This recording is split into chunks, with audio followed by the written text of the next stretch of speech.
হরে কৃষ্ণ। গীতা প্রণাম মন্ত্র। ওং বাসুদেবং সুতং দেবং সুতং কংসুচারুমর্দকম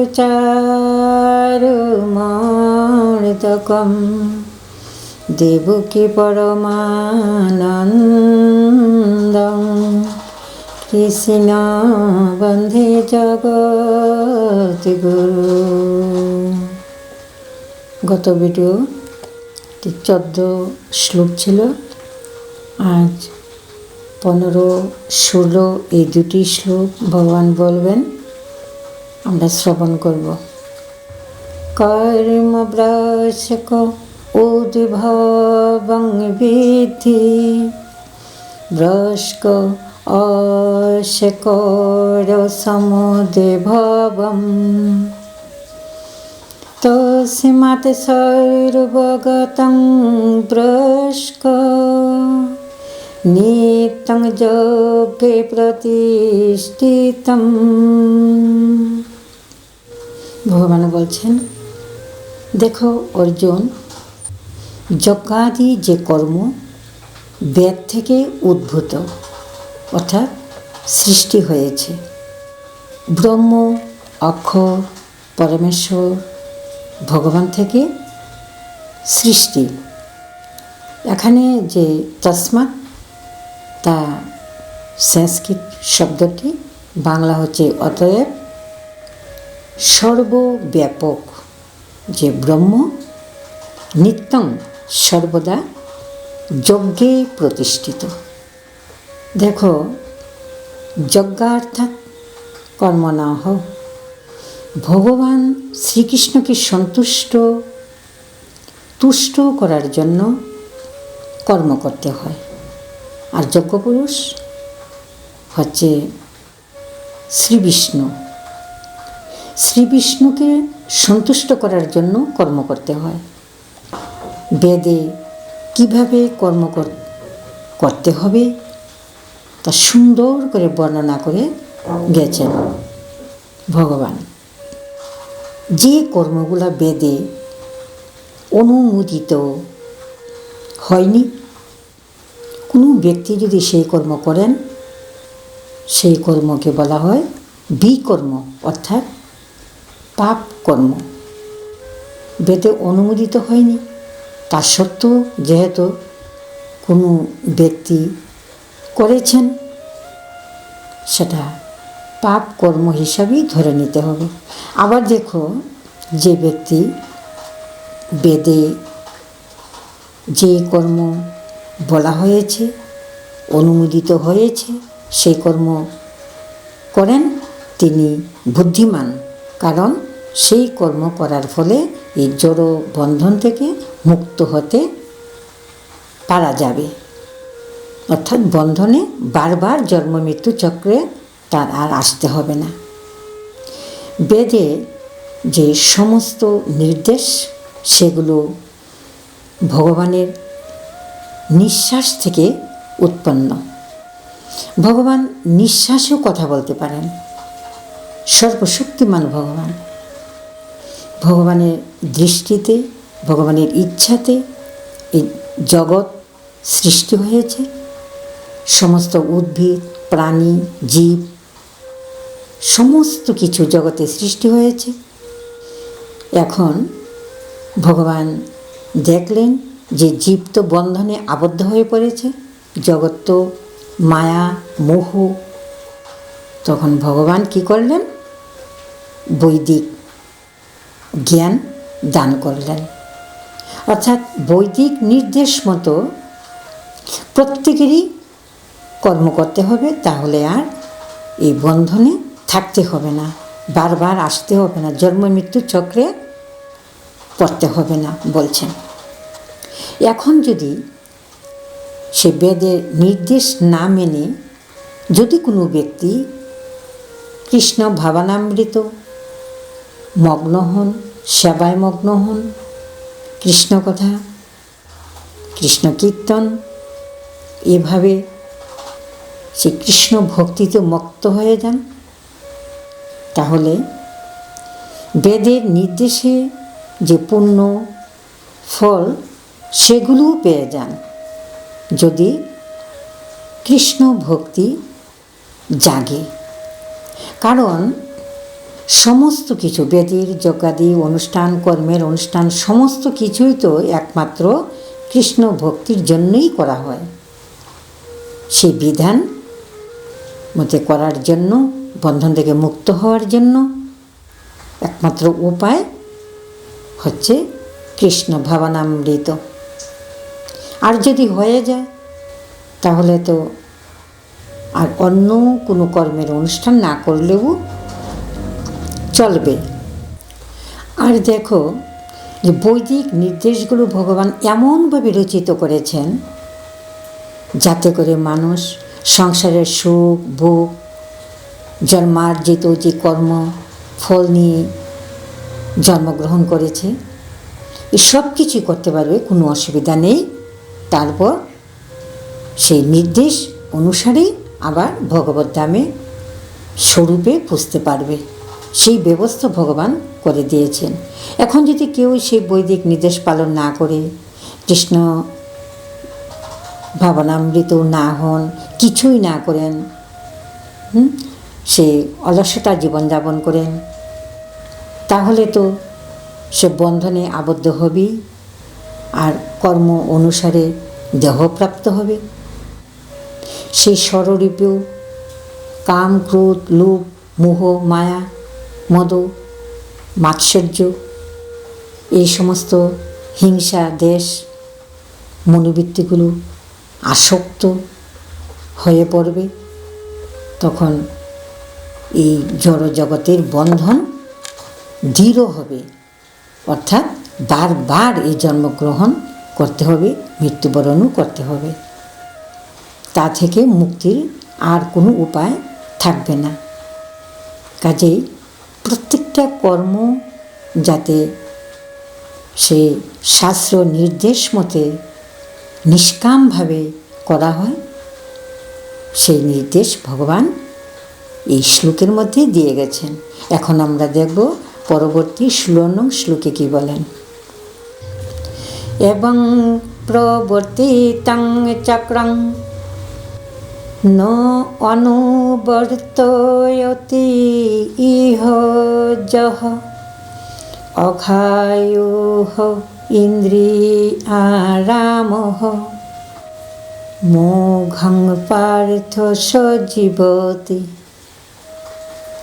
ভগবান বলছেন অর্জুনকে, দেখো যে ব্যক্তি এই বেদে যে অনুষ্ঠিত কর্ম যজ্ঞাদি অনুষ্ঠান কিছুই পালন করেন না, শুধুমাত্র ইন্দ্রিয় সুখ ভোগের জন্যই সমস্ত কর্ম করে, তার জীবন ধারণ করা বৃথা বলছেন। মৌঘং, বৃথা বলছেন। কাদের জন্য? এই শাস্ত্র বেদের নির্দেশ একমাত্র যারা মানুষ জন্মগ্রহণ করে ইন্দ্রিয় সুখ ভোগের জন্য সকাল থেকে রাত্র পর্যন্ত প্রতিদিনকার একই নিয়মে মৃত্যুর আগ পর্যন্ত শুধু ব্যক্তিগত পরিবার, ছেলে সন্তান যা আছে প্রত্যেকের জন্য শুধু ইন্দ্রিয় সুখ ভোগের জন্যেই কর্ম করে যাচ্ছে, অর্থাৎ শুধু দেহগতভাবে। এই জড়জগতে এই যে দেহ, এই দেহ তো জন্ম হয়েছে, মৃত্যু হবেই, তা জানা সত্ত্বেও দেখো মানুষ বা কোনো ব্যক্তি এই ভুল পথ বেছে নেয়। তাদের জন্য এই বেদের নির্দেশ, শাস্ত্র সমস্ত কিছু ভগবান সৃষ্টি করে দিয়েছেন। ভগবানের কাছে সমস্ত জীব সমান, যারা জ্ঞানী যারা অজ্ঞানী সব সমান। যারা জ্ঞানী তো জ্ঞানী, জানেন বুঝেন, অসুবিধা নেই, কিন্তু যারা অজ্ঞানী কিভাবে সে বন্ধন মুক্ত হবে জানে না, তাদের জন্য বিভিন্ন রকম কর্মের পদ্ধতিগুলিও বর্ণনা করে গেছেন, যাতে করে মানুষ বন্ধনমুক্ত হতে পারে। দেখো, প্রকৃতির নিয়মে জ্ঞানযোগ, কর্মযোগ, ভক্তিযোগ যে কোনো একটিকে যদি অবলম্বন করা হয় তাহলে আত্মজ্ঞান উপলব্ধি হয়, আত্মদর্শন হয়। প্রত্যেকটি যে করতে হবে এমন কোনো কথা নেই, যে কোনো একটিকে অবলম্বন করলেই চলে। আর যারা পাপপুণ্য অতীত, যারা পারমার্থিক পথের পথিক, তাদের জন্য সে কর্ম অনুষ্ঠান, যজ্ঞাদি এই সমস্ত কর্ম না করলেও ভগবান বলছেন চলবে। কারণ এই সমস্ত কর্ম অনুষ্ঠান করার একমাত্র কারণই হচ্ছে কৃষ্ণ ভক্তি, আর হচ্ছে জড়জগতের বন্ধন থেকে মুক্ত হওয়া। এখন মানুষ তো বিভিন্ন রকম কর্ম করে যাচ্ছে। কর্মের মধ্যে যে কর্মগুলা অনাসক্তভাবে করা হচ্ছে, নিষ্কামভাবে করা হচ্ছে, কাউকে উপকার করেছেন, সাহায্য করছেন, যাই করছেন, যদি বিনিময়ে কিছু চাওয়া পাওয়ার থাকে তাহলে ভগবান বলছেন যে চলবে না, সেটা সকাম কর্ম হয়ে যায়, সকাম কর্ম বন্ধনে আবদ্ধ হয়। এখানে জগন্মাতা শারদা মা বলেছেন যে দেখো, জীবের উদ্দেশ্যে অর্ধেক সন্দেশ খাওয়ারও যদি বাসনা থাকে আবার ফিরে আসতে হয়, অর্থাৎ জন্ম নিতে হয়। কেন সেই জগৎমাতা শারদা দেবী এই কথাটা বলেছেন? এইটুকু সন্দেশ খাওয়ার বাসনা, আর প্রত্যেকটা মানুষের তো কত বড় বড় চাহিদা, বাসনা, কামনা জেগে আছে হৃদয়ে। তার জীবিকা যতটুকু, হয়তো বা তার উপার্জনের থেকে ও আরও অধিক তার বাসনা হৃদয়ে জেগে রয়েছে। এখন এই যে মাতা, যে শারদা দেবী উদাহরণটা দিয়েছে, তা প্রত্যেকেরই বোঝা উচিত যে অর্ধেকটা সন্দেশের জন্য যদি আবার পুনর্বার জন্ম নিতে হয় তাহলে আমাদের যে ভোগ বাসনাগুলো, আমাদের সীমিত, আমাদের যে উপার্জনের ক্ষমতা তার ভিতরে সীমাবদ্ধ রাখা উচিত। তার অতিরিক্ত চাহিদা থাকা কোনো দিনও মানে সমুচিত নহে, উচিত নয়। কেননা মানুষের চাহিদা সেটা যে শুধু বর্তমান ক্রিয়া কর্ম, সে যে চাকরি বিষয় করো, যতটুকু পড়াশোনার ভিতরে বা ব্যবসা বাণিজ্য করো, যা কিছু করো, প্রত্যেকের কর্ম, প্রত্যেকের জীবিকা কিভাবে চলবে, সে কি দারিদ্রতার মধ্যে চলবে নাকি স্বাভাবিকভাবে জীবনযাপন করে যাবে? খুব একটা উচ্চবিত্ত নয়, বা কেউই হয়তো খুব রাজস্বিকভাবে জীবনযাপন করেন, টাকা পয়সা, ধন রত্ন, বাড়ি, দালান, প্রাসাদ সমস্ত কিছুই নিয়ে করেন। এখানে প্রত্যেকের কর্ম শুধুমাত্র বর্তমানে কর্মের উপর নির্ভর নয়, জন্মান্তরের যে ভোগ বাসনাগুলো, সেই সংস্কার, সেগুলো কিন্তু ছাড়ে না, ওগুলো চলে আসে। যখন আসে সুকর্ম পূর্বে, তখন যদি সেই সুকর্মটাকে ধরা যায় তাহলে এই কুকর্ম আর হৃদয়ে স্থান পায় না। তার জন্য সৎসঙ্গের প্রয়োজন, সদ্গুরুর আশ্রিত হওয়া, সদ্গুরুর দীক্ষিত হওয়া প্রয়োজন। গুরু ইষ্টে ভক্তি যখন হৃদয়ে জাগবে তখন আর সেই দুর্ভাবনা, কুভাবনাগুলো আশ্রয় করতে পারে না। আপাত দৃষ্টিতে মনে হয় যে দেবদেবীরা, আমরা যে 12 মাসে 13 পার্বণ যে পূজা অর্চনা করছি, প্রত্যেক পূজায় যে যজ্ঞ অনুষ্ঠানগুলো হচ্ছে এই সবগুলো হয়তো দেবদেবীরই পান। কিন্তু এখানে একটা কথা আমাদের জানা রাখা উচিত, যে সেটা আমরা পূর্বেও শুনেছি, দেবদেবীরা কে? দেবদেবীরা হচ্ছে ভগবানের অঙ্গ প্রত্যঙ্গ। আমাদের অঙ্গ প্রত্যঙ্গগুলোর দ্বারা আমরা কি করি? আমাদের নিজের দেহে সুস্থ থাকার জন্য, স্বাভাবিক জীবন যাপনের জন্য আমরা আহার গ্রহণ করি।